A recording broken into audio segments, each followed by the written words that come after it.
Hello students, in this discussion we will see the different types of stokers and we will see in detail like traveling and chain grade stoker, spreader stoker. Okay, so different types of stokers are overfeed stokers as well as underfeed stokers. So in overfeed you have got that conveyor stoker, chain grade stoker and traveling grade stoker as well as spreader stoker.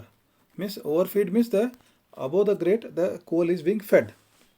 Okay, and then you have got underfeed stokers where means the coal is fed from the bottom along with the air, and here the underfeed stokers are like single retort stoker as well as multi retort stoker and chain and traveling grade stoker. Now we will see that traveling and chain grade stoker. Okay, you can see very simple diagram it is. On the left side you have got a coal hopper which is coming from the top. Okay, then you have got a traveling chain. You can see the two circles are there. The like your cycle, they are the two sprockets, and there is a belt. There is a chain, continuous chain, not our chain. Cycle chain is width is very small, but here it will be very wide, like 10 feet, 20 feet wide chain will be there, and endless. It will be slowly moving. Okay, so what happens? The coal is fed from the coal hopper from the top. Okay, that is why it is known as overfeed stoker. And then air inlets are at the bottom. Primary air inlets are at the bottom.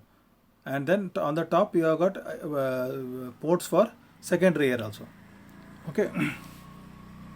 So chain grade stoker consists of an endless chain which forms the support for the fuel bed. So because the coal is heavy, so this endless chain will form the support. Then the chain is held over the sprockets as shown in the figure and travels from one end of the furnace to the other end. It slowly slowly it moves from one end to the other end. And I told you they are very big, say 30 feet, 50 feet, 100 feet and all.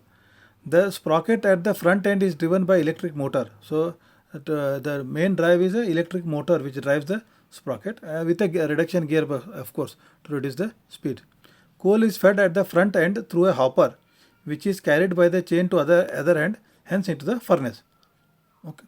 Air required for combustion of the fuel is supplied through air inlets below the traveling grate. Secondary air is supplied through the openings in the rooftop as shown in the figure. The air ports are maintained. These air ports are nothing but for openings for secondary air.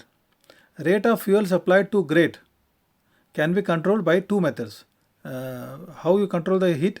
First is to control the depth of the coal bed. So coal bed will have depth. Say coal may have, you have a 6 inch, 8 inch, 10, 1 feet coal bed. So you can control the depth of the coal bed on the grate by controlling the feed, hopper feed. Okay. In the second method, speed of the chain grate can be adjusted. So if you can increase the speed, then as well as you can reduce the speed to adjust the boiler operating requirements.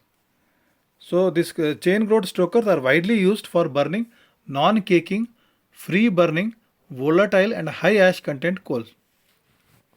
So chain grade stokers, as you have seen, are widely used for burning non-caking, free burning, volatile and high ash content stoves. So what are the advantages of chain grade stoker? It is simple in construction and operation. It is initial and maintenance cost are very low. I think I have seen this chain grade stoker in this sugar industry, sugar plants. They have got around 20-30 megawatt cogeneration plant also. So there in the sugar plant they have got a boiler, and that I have seen in the sugar plant. I have seen this chain grade stoker in Chikodi. Okay, because they are using lumped coal. They don't use pulverized coal. They are using coal lumps only. So its initial cost and maintenance cost are very low.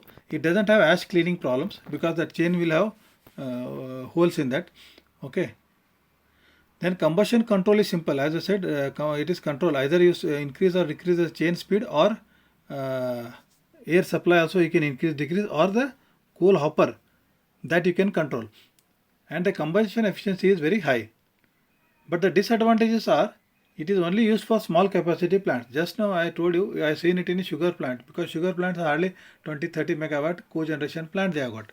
Whereas in a big steam power plants, as I have told, now it is almost 500 megawatt. So these are not suitable for those high capacity plants. Okay. Then second thing, coal losses are high, because coal losses are high because some unburnt coal can go along with the ash. Okay, so it is not that entire coal is burnt, because it is in the lump form. Some unburnt portion can go along with the ash. And if the caking coal is used, then ash clinker problems may arise. Caking means it will join that, it will form a cake when joining, na. It will join together to form a cake like a lump like thing. So that then that is called as, that lump is known as clinker. So that is why it is said these chain gate stoker are used for non-caking coals and not for caking coal. Okay. In the next class we will see the other stokers.